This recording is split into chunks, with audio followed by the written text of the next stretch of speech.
کیا کچھ کہیں گے؟ بسم اللہ الرحمن الرحیم. دیکھیے ہمارے مذہب میں، ہمارے دھرم میں شہادت جو ہے وہ سب سے بڑا مرتبہ اور سب سے بڑا درجہ جو ہے وہ سمجھا جاتا ہے، اور ہر ایک دعا کرتا ہے کہ اللہ اس کو شہادت عطا کرے، اس کو شہادت ملے. وہ بھی یہی کہا کرتے تھے آیت اللہ خامنئی کہ ہم پہ بھی تمنا ہے کہ ہم شہید ہوں. اور جو میڈیا جھوٹے خبریں اڑا رہا تھا کہ بنکر میں ہے اور چھپے میں ہے، تو یہ سب جھوٹ بالکل تھا. جس طرح سے کہ نارمل انسان جہاں وہ نارمل طریقے سے رہتے تھے اسی گھر میں وہ رہ رہے تھے پوری جنگ میں، اور اسی کے ساتھ ساتھ دفتر بھی اسی طرح سے آتے تھے جس طرح سے روزانہ وہ آتے رہے. لہذا اسی طرح سے وہ دفتر میں کام کر رہے تھے اور لوگ اس سے مل رہے تھے جو اس سے ملنے کے لیے آتے ہیں. اور اسی وقت جیسے بزدل اسرائیل امریکہ نے اس پر حملہ کر کے ان کو شہید کر دیا، اور ان کے ساتھ اور بہت سے علماء بھی ان کے ساتھ ساتھ شہید ہوئے ہیں. تو یہ سب ظالم اور یہ بزدل ہیں کہ جو انہوں نے ایک ایسی شخصیت کو شہید کیا ہے کہ جو ہمیشہ جس نے مظلوموں کا ساتھ دیا ہے، ہمیشہ پیڑت لوگوں کا جس نے ساتھ دیا ہے، اور ہمیشہ ہر ظالم کا اور اتیاچاری کا مخالف رہے ہیں وہ.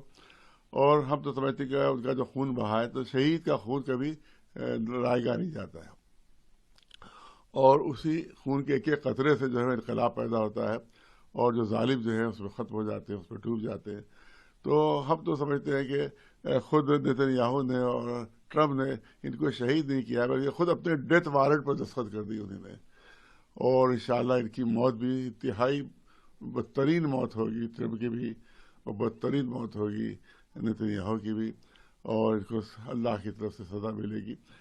لیکن یہ ہمارا جو فریضہ ہے وہ بھی ہمیں انجام دینا ہے. لہذا ہماری جو پیڑت لوگوں کے ساتھ لوگ ہیں، اور جو مزدور لوگوں کے ساتھ ہیں، اور جو اتیاچاریوں کے ساتھ نہیں ہیں، ہم سے گزارش ہے کہ ان کا جو ہے شوق جو ہے وہ منایا جائے.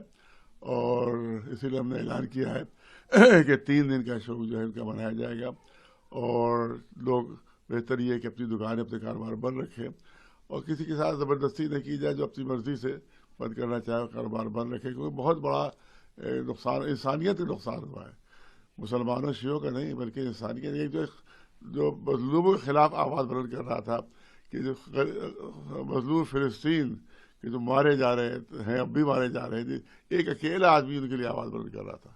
پوری دنیا میں ایک آدمی تھا کہ جو مظلوم فلسطینیوں کے لیے، جن کے بچے مارے جا رہے ہیں، جن کی عورتیں مارے جا رہے ہیں، اکیلا ایک آدمی آواز بلند کر رہا تھا، اور دنیا کی سپر پاور سے وہ ٹکر لے رہا تھا. وہ اتنا بڑا بہادر انسان تھا، اور کبھی وہ بنکر میں نہیں چھپے. یہ سب بنکر میں نہیں چھپے، سب بالکل جھوٹ، میڈیا کا جھوٹ تھا بالکل زبردست.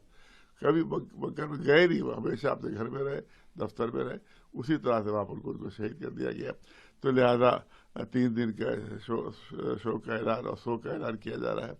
اور اس کے علاوہ آج رات میں 8 بجے ہم سب چھوٹے بڑے سامنے جمع ہوں گے وہاں پر، اور وہاں کے اوپر شوق سبھا ہوگی.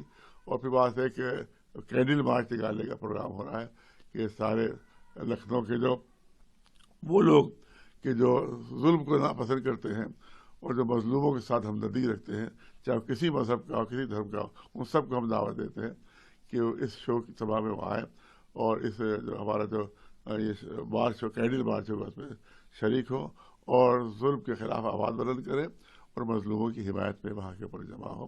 یہ ہمارا کہنا ہے. 8 بجے تک یہ جلسہ وہاں پر ہوگا، اور تھوڑا جلسہ ہوگا. اس کے بعد پھر ہم چاہیں گے کہ تھوڑی دور تک ہم کینڈل مارچ کے طور پر چلیں وہاں مارچ ہو.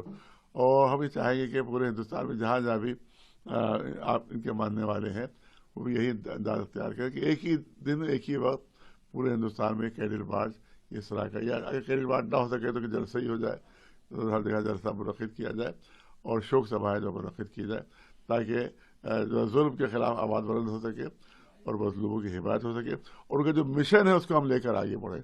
دیکھیے انسان مر جاتا ہے، اس کا مشن نہیں مرتا ہے، اس کا مشن باقی رہتا ہے. تو یہ بظاہر یہ دنیا سے چلے گئے ہیں، لیکن ظلم کے خلاف ان کا مشن باقی ہے، اور ہمیشہ انشاءاللہ ان کے مشن کو ہم سب لے کر آگے بڑھیں گے، اور ظالموں کے خلاف انشاءاللہ لڑتے رہیں گے.